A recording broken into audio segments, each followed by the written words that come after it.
This is the naked truth about real estate investing. Your host, Javier, has already been through all the brain damage of this business, so you don't have to go through it. That way, you're not exposed to all of the risk of losing your shirt or getting caught with your pants down. So let's dive into another no BS episode right now. Hello, everybody. This is Javier Hinojo, your host of The Naked Truth About Real Estate Investing. And today I have Dr. Jeff. And how do I pronounce your last name? Anzalone. Anzalone. Okay. I was going to say Lee at the end, but I'm glad you pronounced it for me. Yes. He's in Louisiana, and he has, check out his website, Debt Free Doctor. And he'll also have a passive income guide there as well. And all the links, everything will be on the show notes. So he teaches doctors how to stop trading their time for money and how to invest in real estate. So Jeff, go ahead and tell the audience a little bit more about yourself. Yeah, I initially started off to help other doctors, but for whatever reason, I started attracting more high income earners for whatever reason, engineers and accountants and attorneys. And so it's just, basically people that typically go to school a long time, rack up a lot of debt. They get out and make good money. And it's kind of like, okay, now what?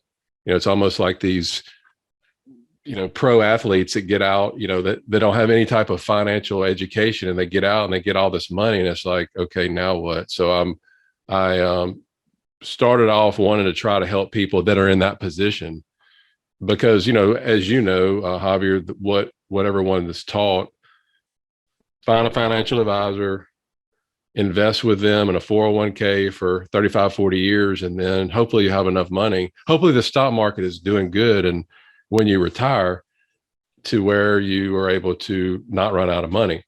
And I thought that was what I was going to do until I started learning more about passive income and real estate, and really till I started learning about working with the public. And man, it's tough. And questioning myself, do I want to do this for 40 years? Because right now the doctor burnout rate is over 50%. We're having to treat more patients every year to barely make as much as we were making the year before. So we're having to do more and a lot of times make less. So that, as you can imagine, that wears on somebody after doing that for 10 or 15 years. So whenever I give these concepts of there's a different way, passive income, it's like the light bulb comes on. So that's really cool being able to teach people about that. Yeah, that's awesome. So it's a debt-free doctor, a doctor's passive income guide, right? So it's not just for doctors, but pretty much, high income earners, or ideally, anybody who's got, some money in the bank, right? They want to learn how to deploy their money, in real estate. So that is pretty cool. So you did mention about doctors burning out. You're still practicing? I am full-time. Okay. Full-time. So that's full. So what's full time for a doctor? 60 hours a week? I'm not sure, right? But it kind of depends on your specialty. But I made it a point when I got out, I wanted to have balance. So I've, as a practice owner, I work 4 days a week. I try to take off relatively early so I can, work out or keep my health, focus on my health, and then have time for my kids. So I've been doing that for 16, now 17 years. And it's really helped me. But I see people that are working 5, 6, sometimes 7 days a week, and mentally it wears on you. And yeah, you may be able to do that when you're 30, 35 years old, but when you get to be, late 40s, 50s, especially 60s, it's tough. Yeah, well, I know you said that you want to balance your time with work, business, and investing. And before we started recording, you were talking about your son getting his first start at quarterback as a junior. So yeah, that was cool. He was able to invite the entire offense to breakfast this morning at our house. So I'm glad we hired somebody, a guy that we know owns a restaurant. I'm glad we got him there because, man, them boys can eat. Oh man, I was gonna say you're gonna have a whole bunch of teenage boys at your house for breakfast. I'm like, man, I was gonna say who cooked, because yeah, that's to be a lot of eggs, a lot of bacon, a lot of everything. We told him it's going to be 11 or 12 there, and he said, "Okay, I'll cook for 20." And that's what it was. So about 20 servings. Oh, that's awesome. I'm glad you were able to do that, and I'm sure it was a blessing for all the all the kids, right, got there. And not just that, but it's just like when you and I network, right? Once you actually, you hang out, you break bread and you hang out, you talk, and they're just deeper connections, right? Yeah, a perfect point about the connections. I'm going to his game tonight. It'll probably end around 9, and I'm going to get in the car and drive to Dallas. Actually drive to South Lake, which a good friend of mine owns Nepali Capital. He's an ER doctor, Tom Black, that I do a lot of deals with them. And they're having a networking event for their company.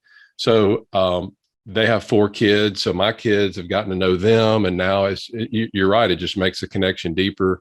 You get to know people who you're working with, who you're investing with. And that, to me, that's the coolest thing, is just, networking with people like you and other people that are like-minded, that really want to, that are really doing what we're doing because we want to share the information, because it can, think about how good, how better somebody's life can be if they're not stressed out about money. Think about how much good they can do, how much they can teach their kids, what it can do to their marriage. So just all around, it's just a great thing that information to have. I mean, you could take away my practice, you could take away everything. The pandemic shut us down for 2 months, and you could take all that away from me, but you can't take away what's up here. So Sure. Yeah, it would be tough to start over and do all this stuff. But if you have that financial education, it makes it a lot easier. Yeah. I mean, for sure, because, we don't know what's going to happen next year. Right. And, as long as you have everything up here, right. I mean, you could start all over again. Right. I mean, it's not a big deal, and nobody wants to, but you definitely could. And it's always better if you're starting something, or if you got to start over somewhere, if you got your connections. Yeah. It's a big deal. It's not just about making money, but growing, right? Growing together, making those lifelong relationships where, if you're going to go enjoy something, it's nice you can enjoy with somebody else, right? Like your kids can network with somebody else's kids and things like that. The coolest part, somebody asked me one time, "Hey, what do you think success is?" And I didn't really know what to answer. And he said, for me, he said, when like my kids do projects with your kids without really involving the parents, like I think that you've arrived, because you just brought up your kids in a certain environment, and now your friends' kids are doing deals or whatever it is they want to do, business, whatever they want to do together with, without pop or mom, just I think that's pretty cool. And having your children around events like that, I think is awesome. And I think more people should do that. Most people should do that for sure. So what is your role? Your wife, what does she do? Does she help you out in your business at all, or what does she do? Yeah, she's actually, we met, I was in dental school and she was in hygiene school, and she's actually works part-time as my hygienist. But her main thing is she keeps those kids in line. She keeps them fed, as we, that's very, very important to keep the family together, in my opinion. So she's a strong backbone with that. And I'm grateful for that, for sure. Look, I've my wife has gone on trips before for a week, 10 days, and left me with the kids. And I tell my wife, honey, I love the kids. I love them to death. But like one day home with the kids all day, I'm dead. If I feel like I worked a whole week, so it's a lot harder than people think. Just it reminds me of that 80s song. I don't remember who sang it, but you don't know what you got till it's gone. Oh yeah. When your wife leaves, is like, please come back. Yeah, for sure. Right. You definitely know when mom's missing. Dad's missing, it's all right. But when mom's missing, definitely not good. Mm-hmm. Hey, I want to talk a little bit about your guide, right? Or I know you were talking earlier that you talked to a lot of high income earners. What is one of the top questions they ask you, or maybe misconceptions, or something that you got to kind of like reprogram their brain, right? You got like, hey, I know you thought this way for a while, but check this other option, right? Kind of what's their two questions, I guess. Number one is, what's their number one question to you? And for you, what's the biggest challenge, right? I guess that you got to change, like mentality. I think their biggest question, and can be challenge, is when I started, I thought in order to get in real estate, you had to be a landlord. You had to be an active investor. And I was prepared to do that. I didn't want to do it, but I was prepared to do it. Luckily, I went to a meeting in Dallas, I think back in 2014, and I learned there were so many different ways to get into real estate besides being a landlord. to do it passively, kind of like if you just put your money in a mutual fund or your 401k, that's it. You put your money in and you start getting benefits. So that's probably the biggest hurdle to get people, because they don't know anything about syndications or passive investing. I had a couple of calls this morning, and one of the girls was saying, yeah, I just kind of learned about it, and I don't know, I've never heard of it before. Why have I never heard of it? It's kind of that skeptical, why have I never heard of it before? Is this a Bernie Madoff scheme or something like that? So that would probably be the one of the biggest questions that they ask. And as far as the other question you had, is I think it all any real estate conference or anybody that I've talked to that's successful with real estate, they always say the same thing. It always starts with a mindset shift. I mean, you just have to think differently. I mean, perfect example is now whenever things bad happen to me, or, I may almost get in a car wreck, or I may lose money, or, for my kids, they may lose a tennis match or a football game or whatever.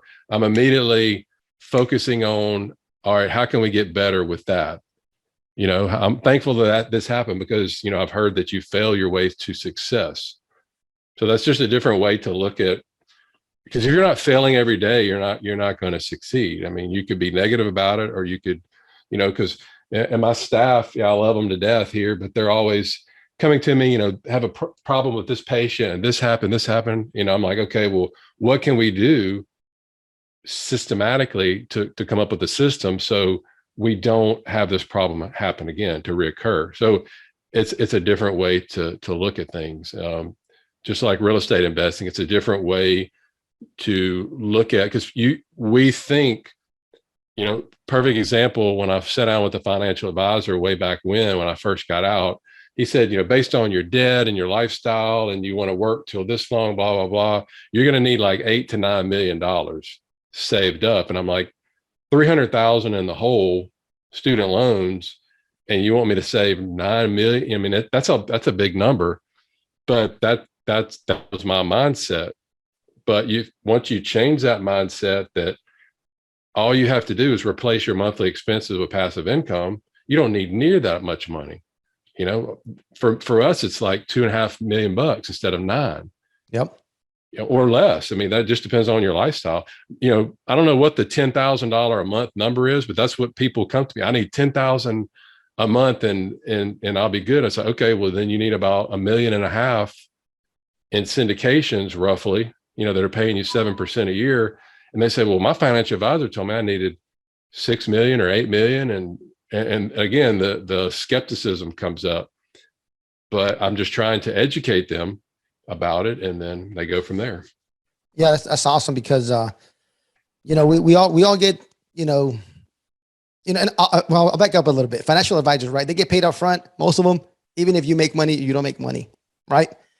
On the syndication, it's a little bit different, right? You're buying real estate, you're buying a business, and I mean, there's always risk for sure, but it's a lot less risk, and your sponsors, they make some money as well, but definitely the limited partners, they got to make their money, right? I mean, that's where the profits go.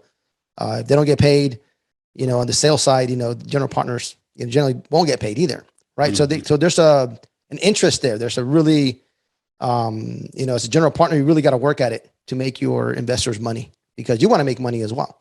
Yeah, think about it. If you have $1 million with the financial advisor, they're making 1%. Or $10,000 a year off of you for doing nothing. It doesn't matter if the stock market crashes or not. They're making that money off of you.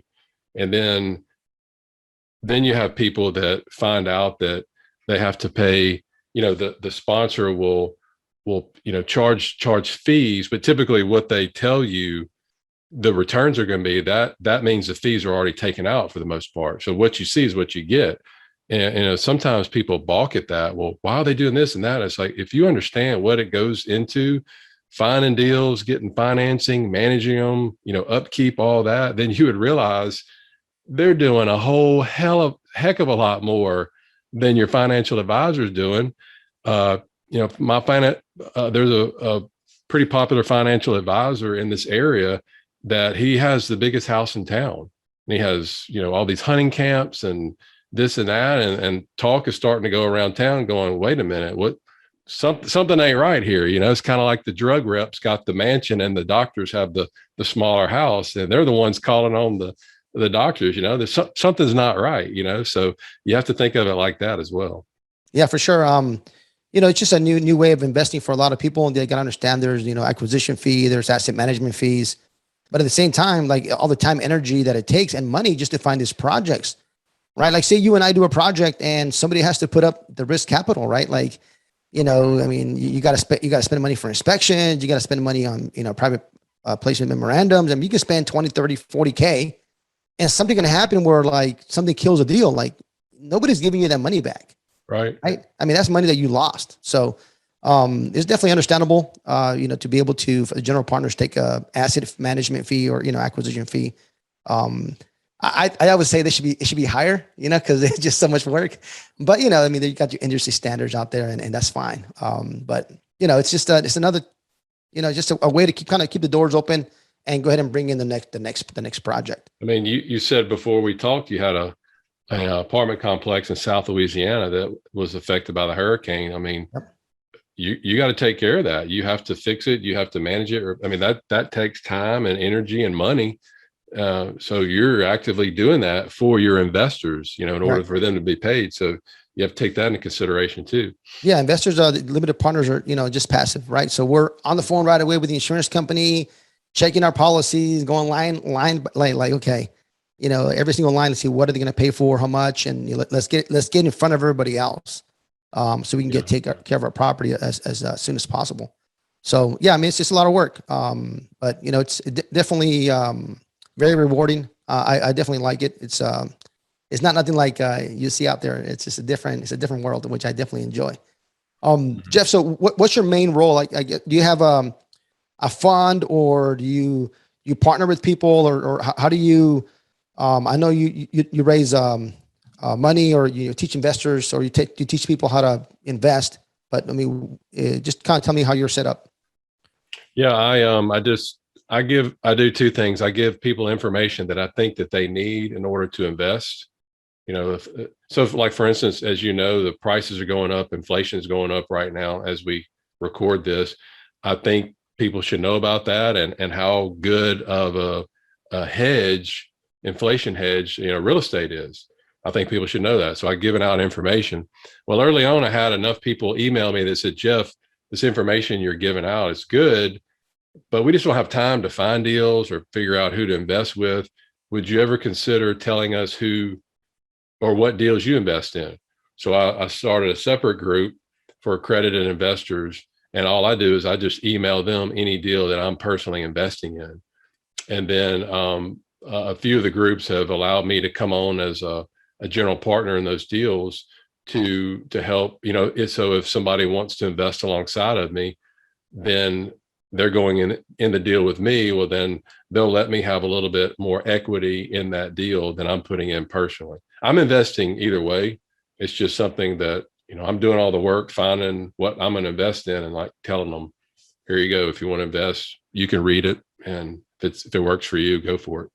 That's awesome. So you're doing all the work, and people, they like you now, they trust you, and they say, okay, Jeff, if you're going on here, then that's usually how it happens. I have some investors that just say, hey, just put me down for 100K. I'm like, for how long? Like, I'll let you know when to not put me down for 100K, any new project that you have, because you build that credibility.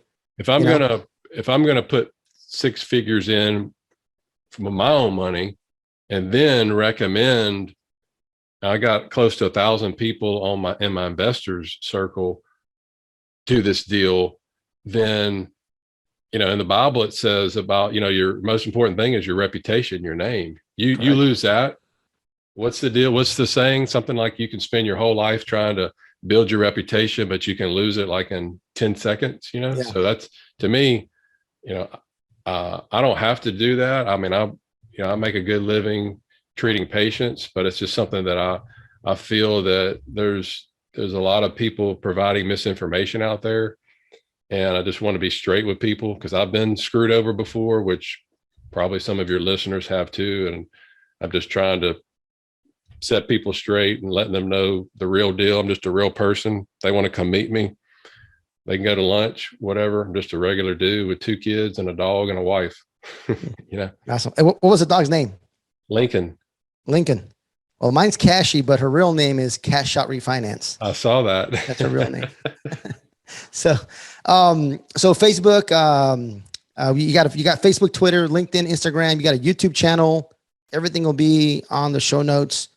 The website I'm really loving the YouTube because I just started it a few months ago, and I've gotten more comments in those few months than I get like in a year of blog. Just, I think, because, when you can see people like this and interact with them and you make more of a connection, than you can with just reading an article. So that's cool. Getting to meet more people through the YouTube channel. For sure. I just subscribed to your YouTube channel, by the way, and I just started following you on Instagram.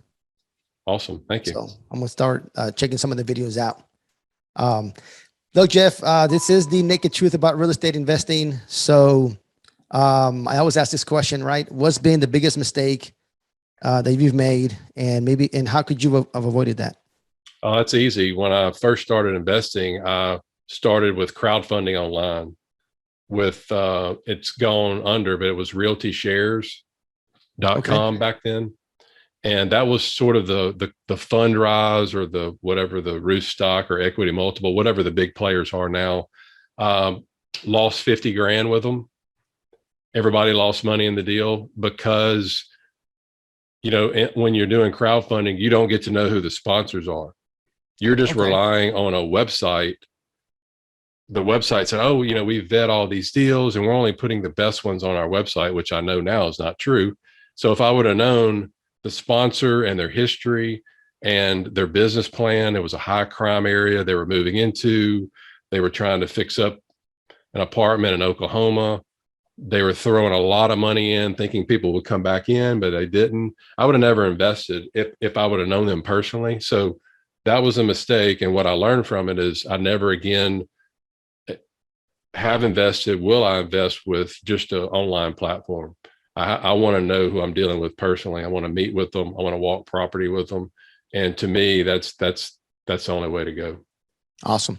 That's a really good advice.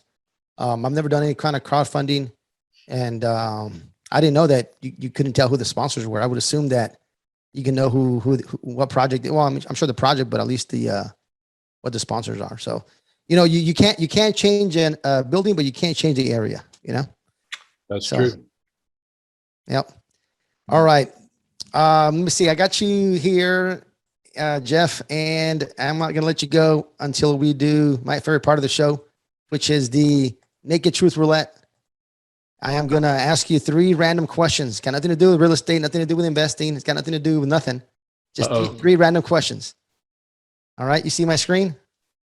Yep, I can. All right. So we're going to spin the wheel. All right. Let's see what we got. Let me see. What do we have? Let's see here. Oh, show me the money. Round one. Let's see. I got a whole bunch of buttons here that I can use. All right. Let's see what we got. First question for Dr. Jeff. All right. What is the most embarrassing thing you have ever worn? I think you can ask my wife this. When I met her, when I was in dental school, I had on a cowboy hat and a pair of overalls, cowboy boots, and a white t-shirt. Oh my goodness. And that was the first impression, huh? That was the first impression. And her friend said, what was that hillbilly doing talking to you? Oh, that's funny. And you were what in dental school? Yeah. So, yeah. That's awesome though. Hey, you were being yourself though, right? She fell in love with it. That's awesome. Got to be yourself. Right. Yeah, there you go. All right. Let's go with the next one. Let's go next question for you. Question number 2. Let's see where we're at. Oh, this should be, all right. This is a good question right here. A little deep. If you had the world's attention for 30 seconds, what would you say? Wow. That is pretty deep. I would say as a Christian person, to consider starting to read the Bible and teach your kids those principles, because the way that the world and this country is going, we need more Jesus in our life. All right. That is awesome. Treat people the way you want to be treated. Right. There we go. All right, let's go. Last question for you.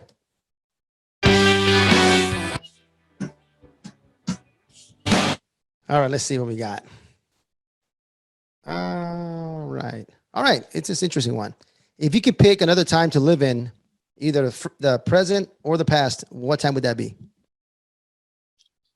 I love the 80s music, the 80s decor, everything involving the 80s. So I would go back to the 80s if I could. 80s. All right. You're the first person to say the 80s. I've had the 70s. Really? I've had the 20s. I think I had one person say the future, but everybody's always gone back. But the 80s, okay. All right, the 80s. We got that. All right, awesome.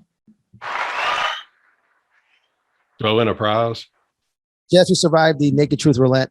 Appreciate you answering those questions. You got some pretty easy questions. I got some harder ones in there. We'll do another interview sometime and we'll ask you some more harder questions. Anything else that you'd like to let the audience know? I would love for them, if they want to connect with me, just head over to my YouTube channel. And I think you said you put the links in your there. And I would love comments about any videos or any topics you would like me to address, because that's how I get, the subjects for my future videos. So I want to provide you guys what you're looking for, and be happy to help. That's awesome, Jeff. Appreciate being on the show. Good luck, your son. Good luck with the football game. Sure. I know it's he's gonna be a little nervous, but I don't know who will be more nervous, you or him. So cheer him on, and that's awesome that you got a chance to do that with him. Take him to the Manning camp. Was it last year or a couple of years ago? You were telling me this summer. This summer, yeah, that's super cool.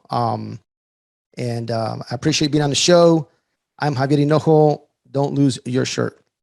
All right, it can be very time consuming. It can be very scary. It could be like trying to get somewhere without a roadmap, right? So that's why I created this due diligence list when I buy a property, when I buy an apartment building, even a mobile home park. You can use it for, mostly pretty much any commercial property. But this one specifically is for a multifamily. It could be a 6 unit. It could be a 600 unit. You can use it, for what you like. So go ahead and sign up, put your name, email. I'll send you the free link to my due diligence. This is what I've used to buy, hundreds and hundreds of units, if not, thousands of units. So sign up, you get my link. You get an Excel sheet as well. And also we use the software, project management software, Monday.com. Feel free to sign up for a free trial. I do have an affiliate link. You don't pay any extra, right? They just pay me a small fee. Don't have to use it. You have the Excel spreadsheet, but if you use Monday.com, it's actually a lot better, a lot smoother, a lot prettier, and you can do a whole bunch of other stuff. There's even a video there I created in the link. So check the link, sign up, and this is my giveaway for you guys. Thank you so much. Take care. You're invited to leave an honest written review and share this episode with a friend. Thanks for listening, and we'll see you on the next episode.